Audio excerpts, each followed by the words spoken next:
நீர்நிலை சாவுகளையும் பற்றியும் யோசிக்க வேண்டிய, கவலைப்பட வேண்டிய ஒரு தருணத்தில் பெற்றோர்கள் ஆகிய நாம் இருந்து கொண்டிருக்கிறோம். இந்த வருஷமும் இல்லாத ஒரு வெயில் கடுமையாக இந்த வருஷம் இருந்துட்டு இருக்குது.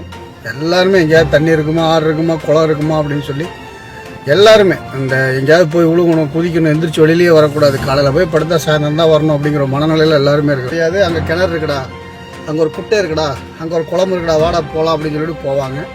நகரப்பகுதியில் பிறக்கக்கூடிய எந்த குழந்தைகளுக்கும் நீச்சல் தெரிவதில்லை. குழந்தைகளை நம்ம குறை சொல்ல முடியாது. நமக்கே தண்ணி நம்மளே இருக்கும், குதிக்கணும்னு ஆசை இருக்கும்போது குழந்தைகளோட ஆசை. ஸ்கூல் லீவ் விட்டாலே குழந்தைகள் மரணம் அதிகமாக இருக்குது. அது நீர்நிலையில் போய் மூழ்கி மரணமாகிறது அதிகமாக இருக்குது. டிவி மூலிமா, பத்திரிகை மூலிமா சமூக அக்கறையோட தமிழக அரசு என்ன பண்ணணும், தொடர்ந்து விளம்பரம் பண்ணிக்கிட்டு நடிகர்களை வச்சு பேச வைக்கலாம். இந்த மாதிரி சில வேலைகள் இருக்குது. ஏன்னா இந்த மாதிரி விஷயத்துக்கு நடிகர்கள் சம்பளம் கூட வாங்க மாட்டாங்க. நிறைய நடிகர்கள் இருக்காங்க சம்பளம் வாங்காத நடிகர். லாரன்ஸ், சேதுபதி, விஜய் சேதுபதி, இந்த மாதிரி ஆளுகளாக இருக்காங்க, சம்பளம் கூட வாங்க மாட்டாங்க. அவங்களாம் அதெல்லாம் பேசுவாங்க. அப்போ சிவகார்த்திகேயன் இந்த மாதிரி இன்னைக்குள்ள 2 நடிகர்களை வச்சு குழந்தைகளுக்கும் தண்ணிகிட்ட போகும்போது பாதுகாப்பாக போங்க, அம்மா அப்பா இல்லாமல் போகாதீங்க. அன்பான தமிழ் சொந்தங்களை, அந்த ஏக இறைவனின் சாந்தியும் சமாதானமும் வற்றாத பெரும் கருணையும் உங்கள் மீதும் என் மீதும் என்றென்றும் நிலவட்டுமாக என்ற பிரார்த்தித்த நிலையில் என்னுடைய சிந்தனை செய்திகளை உங்கள் முன் சமர்ப்பிக்கிறேன். அன்பான சகோதர சகோதரிகளே, ஸ்கூல் லீவ் விட்டாச்சு. இன்னையிலிருந்து குறைஞ்சபட்சம் ஒரு 1.5 மாதம் லீவு. இந்த லீவ் விட்ட இந்த நேரத்தில் நீர்நிலை சாவுகளையும் பற்றியும் யோசிக்க வேண்டிய, கவலைப்பட வேண்டிய ஒரு தருணத்தில் பெற்றோர்கள் ஆகிய நாம் இருந்து கொண்டிருக்கிறோம். இன்றைக்கி காலையில், இன்றைக்கி சாயந்தரம் எல்லா குழந்தைகளும் ஸ்கூலில் பயங்கரமான சந்தோஷம், ஹாப்பியாக வெளியில் வருதுங்க. 1.5 மாதம் லீவ் விட்டாச்சு. மாணவ மாணவர்களுக்கெல்லாம் ஒரு கவலை, ஒரு சந்தோஷம். இது வரைக்கும் இருந்த ஃப்ரெண்டு பிரியிறோம், அடுத்த வருஷம் எங்கெங்கே இருப்போமோ தெரியல அப்படிங்கிற ஒரு கவலை. ஸ்கூல் லீவ் விட்டாச்சு, குழந்தைகளை கொண்டு போய் அம்மா வீட்டில் விட்டுட்டு 10 நாள் ஜாலியாக இருக்கலாம் அப்படின்னு சொல்லி தாயோடைய கவலை. ஸ்கூல் லீவ் விட்டாச்சு, இன்னும் அங்கே கூட்டிகிட்டு போகணும், இங்கே கூட்டிகிட்டு போகணும், இன்னும் அடுத்ததுக்கு அட்மிஷன் போடணும், அதுக்கு வேண்டியதெல்லாம் வாங்கணும், பெரிய பொருளாதார இழப்பு இருக்குங்கிற ஒரு தகப்பனின் கவலை. இப்படி இத்தனை கவலைகளுக்கு மத்தியில் அதே மாதிரி பல வருடங்களாக வெளியூரில் இருக்கிற குழந்தை சொந்த ஊருக்கு தாத்தா, பாட்டி, மாமா, மச்சான்னு பார்க்கும்போது உறவுகளுக்குள்ள ஒரு சந்தோஷம். இந்த மாதிரி கவலை, சந்தோஷம் அனைத்தும் இந்த ஒரு 1.5 மாதம் எல்லாத்துக்கும், ஒவ்வொருத்தருக்கும் அவங்கவுங்க விருப்பப்படி நடந்து கொண்டிருக்கக்கூடிய இந்த சூழ்நிலையில் ஒரு கவலைப்பட வேண்டிய விஷயம் என்ன அப்படின்னு கேட்டிங்கன்னா, எந்த வருஷமும் இல்லாத ஒரு வெயில் கடுமையாக இந்த வருஷம் இருந்துட்டு இருக்குது. இப்போ இந்த நேரத்தில் பார்த்தீங்கன்னா தண்ணியை தேடி எல்லாருமே எங்கேயாவது தண்ணி இருக்குமா, ஆறு இருக்குமா, குளம் இருக்குமா அப்படின்னு சொல்லி எல்லாருமே இந்த எங்கேயாவது போய் விழுகணும், குதிக்கணும், எந்திரிச்சு வெளியிலேயே வரக்கூடாது, காலையில் போய் படுத்தா சாயந்தரம் தான் வரணும் அப்படிங்கிற மனநிலையில் எல்லாருமே இருக்கிறாங்க. இன்னும் வசதி படித்தவர்கள் ஊட்டி, குன்னூர் இந்த மாதிரி இடத்துக்கு போய் அவங்கவுங்க தன்னுடைய அந்த வெயிலோட தாக்கத்தை போக்கிக்கிறாங்க. இல்லாதப்பட்ட 60-70% ஏழைகள் இந்த குளம், குட்டை, தண்ணி, ஆறு, வாய்க்கால் இந்த மாதிரி இடத்துலலாம் போகிறாங்க. இந்த நேரத்தில் குறிப்பாக நகரப்பகுதிகளில், திருப்பூர் போன்ற பகுதியிலும் சரி, கோவை போன்ற, சென்னை போன்ற ஆணும் பெண்ணும் வேலை செய்யக்கூடிய பகுதிகளில் சரி, ஆணும் காலைல லஞ்சு வேலைக்கு போயிடுவாங்க, பெண்ணும் காலைல லஞ்சு போயிடுவாங்க. குழந்தைங்க அப்படியே சுற்றிக்கிட்டே இருக்கும். குறிப்பாக பசங்க, இப்போ பெண் குழந்தைகள் அந்த மாதிரி சுற்றிக்கிட்டே இருக்கும். வெயில் கொடுமையில் எங்கே போகிறதுன்னு தெரியாது. அங்கே கிணறு இருக்குடா, அங்கே ஒரு குட்டை இருக்குடா, அங்கே ஒரு குளம் இருக்குடா, வாடா போகலாம் அப்படின்னு சொல்லிட்டு போவாங்க. நகரப்பகுதியில் பிறக்கக்கூடிய எந்த குழந்தைகளுக்கும் நீச்சல் தெரிவதில்லை. அது மட்டும் இல்லை, இதில் பெரிய வேதனை என்னென்னா, கிராமப்பகுதியில் பிறக்கக்கூடிய குழந்தைகளுக்கும் நீச்சல் தெரியல. காரணம், நீர்நிலைகள் நிறைய அழிக்கப்பட்டாச்சு, குளங்கள் இல்லை, ஆறுகள் இல்லை, எதுவுமே தெரியல. இந்த 90 கிட்ஸ் வரைக்கும் தான் அந்த நீச்சல் பழக்கம் இருக்குது. அதுக்கப்புறம் பிறந்த யாருமே இல்லை. எங்கள் மாதிரி திருப்பூர் மாதிரி நான் இருக்குது, திருப்பூர் மாதிரிலாம் யாருக்குமே துளி கூட நீச்சல் தெரியாது. எல்லாமே தெரியும், நீச்சல் தெரியாது. ஏன்னா சுத்தமாக நீர்நிலைகள் எல்லாமே மூடியாச்சு. இப்படி நீர்நிலைகள் அழிக்கப்பட்டு மனிதன் நீச்சல்ங்கிற அந்த பயிற்சி இல்லாத குழந்தைகளாக தான் நிறைய இருக்காங்க. குறிப்பாக 2K கிட்ஸ் எல்லாம் இருக்காங்க. அதே நேரத்தில் தண்ணியை பார்த்தா ஆர்வங்கிறது, தண்ணியோட ஆர்வம் எல்லாத்துக்கும், மனிதர்கள் மட்டும் இல்லை, புல், பூண்டு, செடி, கொடி எல்லாத்துக்கும் தண்ணியை பார்த்தா ஒரு ஆர்வம்.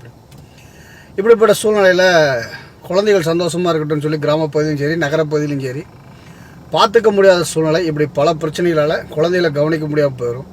குழந்தைகளும் இந்த கடுமையான வேலை போக்கிக்கிற எங்கேயாவது தண்ணியை பார்த்தணுன்னு எதையும் சிந்திக்காது. நமக்கு நீச்சல் தெரியல அப்படிங்கிறதெல்லாம் சிந்திக்காது. ஏன்னா தண்ணி அப்படின்னா இந்த தண்ணி நினச்சிடாதீங்க, வாய்க்கால் ஆறு குளம் அந்த தண்ணி வந்து அப்படி பார்த்தோம்னா இருக்கும். அது யார் எவ்வளோ பெரிய ஆளையாக இருந்தாலும் இருக்கும். கடலை பார்க்குறோம் பயமாக இருக்கும், இருந்தாலும் காலையாவது நினைக்கலான்னு ஒரு ஆசை இருக்கும் இல்லையா, அந்த மாதிரி தான். அந்த மாதிரி இந்த தண்ணி வந்து அதுகிட்ட அப்படி ஒரு ஈர்ப்பு தன்மை இருக்கும்.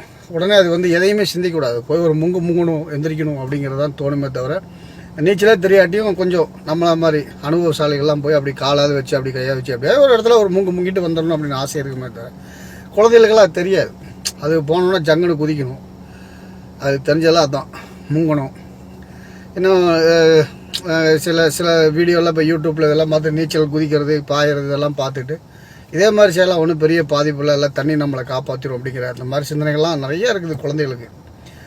அப்படி போய் அந்த குழந்தைகள் ஆற்றுலையும் குளத்துலையும் விழுந்து நிறைய ஒவ்வொரு ட்ரிப்பு ஸ்கூல்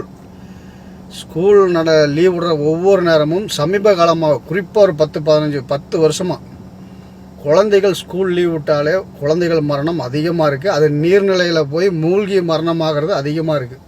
குழந்தைகள் மட்டும் இல்லை, மாணவர்கள், இளைஞர்கள் எங்கே பார்த்தாலும் சாவு தண்ணியில் மூழ்கி சாவு. அதில் இந்த ட்ரிப்பு வெயில் கடுமையாக இருக்கனால நிச்சயமாக இந்த சாவு அதிகரிக்க வாய்ப்பு இருக்குது. இதை வந்து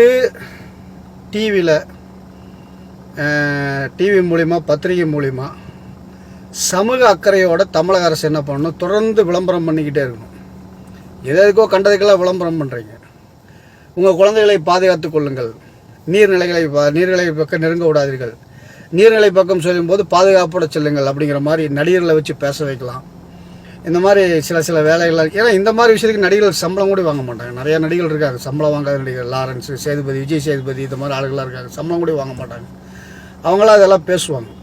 அப்போ சிவகார்த்திகேயன் இந்த மாதிரி இன்றைக்குள்ள 2 நடிகர்களை வச்சு இதை பேச வச்சு கொஞ்ச நாள் நியூஸ் போடும்போது, ஒவ்வொரு நியூஸ் போடும்போது இல்லை டிவி போடும்போது அடிக்கடி இந்த விளம்பரங்களை போட்டு பெற்றோர்களையும் குழந்தைகளையும் எச்சரிக்கை பண்ணிக்கொண்டே இருந்தீங்க அப்படின்னா இந்த நீர்நிலை சாவுகளை இந்த வருஷம் இன்ஷா அல்லாஹ் கொஞ்சம் தடுக்க முடியும். இல்லை அப்படின்னா நீர்நிலை சாவுகள் தொடங்கும். குழந்தைகள் அதில் மிகப்பெரிய கொடுமையெல்லாம் என்ன தெரியுங்களா, ஒரே குடும்பத்தில் 2 குழந்தைங்க 3 குழந்தைங்க அப்படியே போய் சாகிறதான். அதெல்லாம் ஜீர்ணிக்கவே முடியாது. அந்த அம்மா 2 குழந்தை பிறந்துருச்சு 3 குழந்தை பிறந்துச்சுன்னு ஆப்ரேஷன் பண்ணியிருப்பாங்க, அதுக்கப்புறம் குழந்தை பிறக்கக்கூடிய வாய்ப்பே இருக்காது.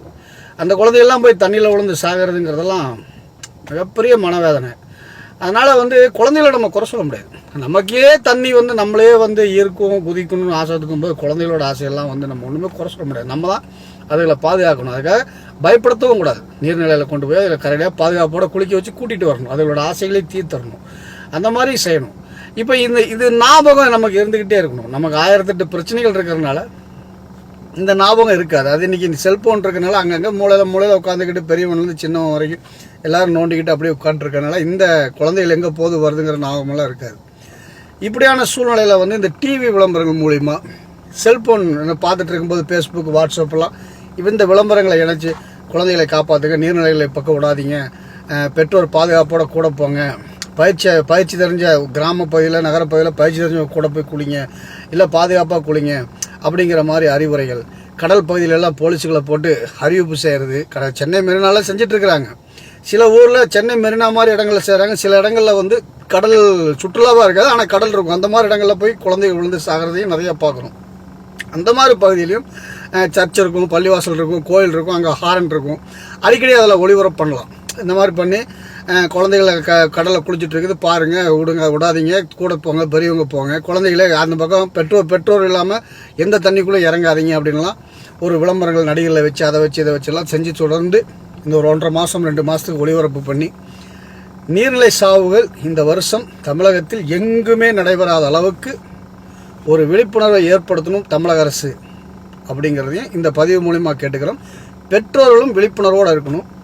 குழந்தைகள் அவங்க சொல்லலாம், அறிவுரை சொல்லலாம், இருந்தாலும் அவங்க ஆசை அறிவுரையை மறக்கடிச்சிரும். அப்படிங்கிற அடிப்படையில் குழந்தைகளுக்கும் தண்ணிகிட்ட போகும்போது பாதுகாப்பாக போங்க, அம்மா அப்பா இல்லாமல் போகாதீங்க. பாட்டி தாத்தா இருந்தால் பாட்டி தாத்தா கூட்டிகிட்டு போங்க, பாட்டி தாத்தா இல்லைன்னா மாமா, அந்த மாதிரி மாமா, தாய் மாமா, அந்த மாதிரி உங்களை கூட்டிகிட்டு போய் சித்தப்பா பெரியப்பா அந்த மாதிரி கூட்டிகிட்டு போங்க, பாதுகாப்போடு போங்க, பாதுகாப்போடு குளிங்க. நான் ஒரு பிரபலம் கிடையாது, அதனால் நம்ம பேச்ச உங்கள்கிட்ட எடுபடாது.